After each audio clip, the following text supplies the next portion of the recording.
All right, today we're diving deep into one of the most intense and honestly, one of the most misunderstood energies in the entire Vedic sky, Ardra Nakshatra. If you've ever felt like your life was hit by a storm that was designed to break you down only to build you back up way stronger, well, you're about to meet the cosmic force behind that feeling. Let's get into the powerful cycle of Ardra. At its very heart, this is what Ardra is all about. It's this powerful three-step process. See, it's not just chaos for chaos's sake. It's a system. First comes a necessary breakdown, which then leads to this profound emotional release, a catharsis, and that's what clears the way for a complete and total renewal. This is both the fundamental promise and, the challenge of Ardra. So you have to ask, right? What in the world is the engine driving this cosmic storm? To really, truly get a handle on Ardra's transformative power, we've got to look at its core identity first. Okay, let's start at the beginning with the absolute fundamentals. What Ardra means, what it symbolizes, and where it lives in the sky. These are our first big clues into its incredibly powerful nature. So the name Ardra itself literally translates to the moist one or the tearful. Right away, that points to this incredible emotional depth. It's a nakshatra, one of the 27 lunar mansions that sits entirely within the zodiac sign of Gemini. And that creates this fascinating paradox, doesn't it? You've got this deep, churning emotional energy, but it's mixed with Gemini's sharp, intellectual, analytical mind.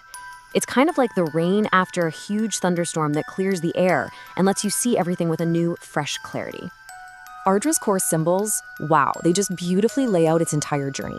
The teardrop, that's all about grief and that massive emotional release. The human head points to its intellectual side, being in Gemini.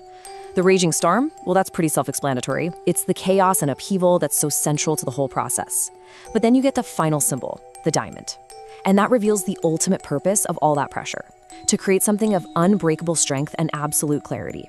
An energy this intense doesn't just appear out of nowhere. It's shaped by two primary cosmic forces, a really fierce deity and a super powerful planet.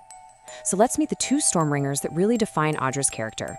The psychological blueprint for Ardra comes from Rudra. He's the fierce form of Lord Shiva.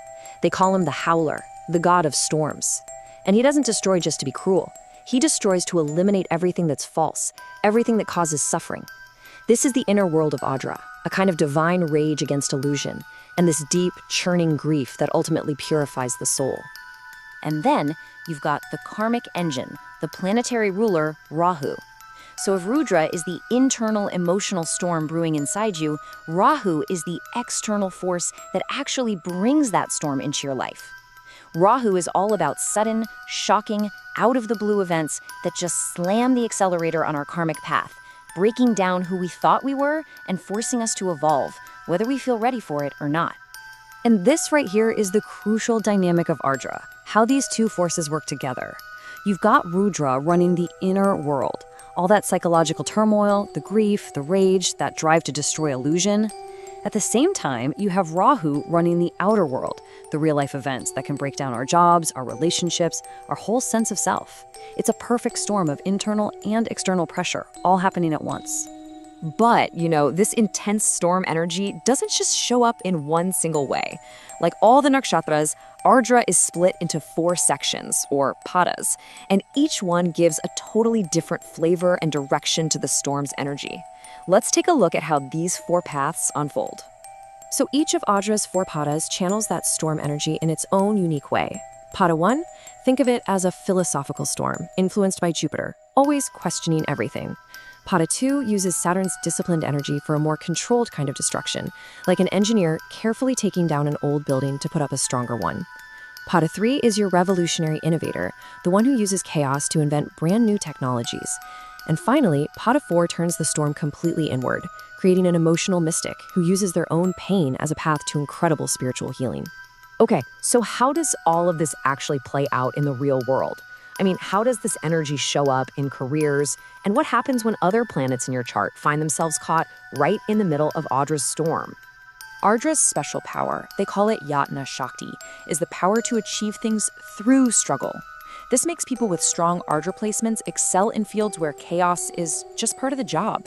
surgeons who have to cut in order to heal, crisis managers who thrive under immense pressure, tech disruptors who love to tear down old systems. These are all classic Ardra professions. Honestly, they handle destruction way better than they handle stability. And that leads us to a really important rule for understanding this. Any planet that is placed inside Ardra's domain gets, well, it gets supercharged by it. That planet is going to soak up all the qualities of the storm, the destruction, the emotional intensity, and that amazing potential for profound renewal. Let's look at two quick examples. Take the moon, which represents our mind and our emotions. In Ardra, the moon can trigger some really intense emotional storms, but all that pressure can also forge a genius-level intellect. On the other hand, you have Saturn, the planet of discipline and hardship. In Ardra, it can experience really profound suffering, but through that very suffering, it builds a will of absolute unbreakable steel. So the outcome is always powerful, but yeah, the path is never, ever easy. And this brings us to the ultimate point of Ardra. It's not about endless suffering. It's about who you become on the other side of that storm. It's about the power of renewal.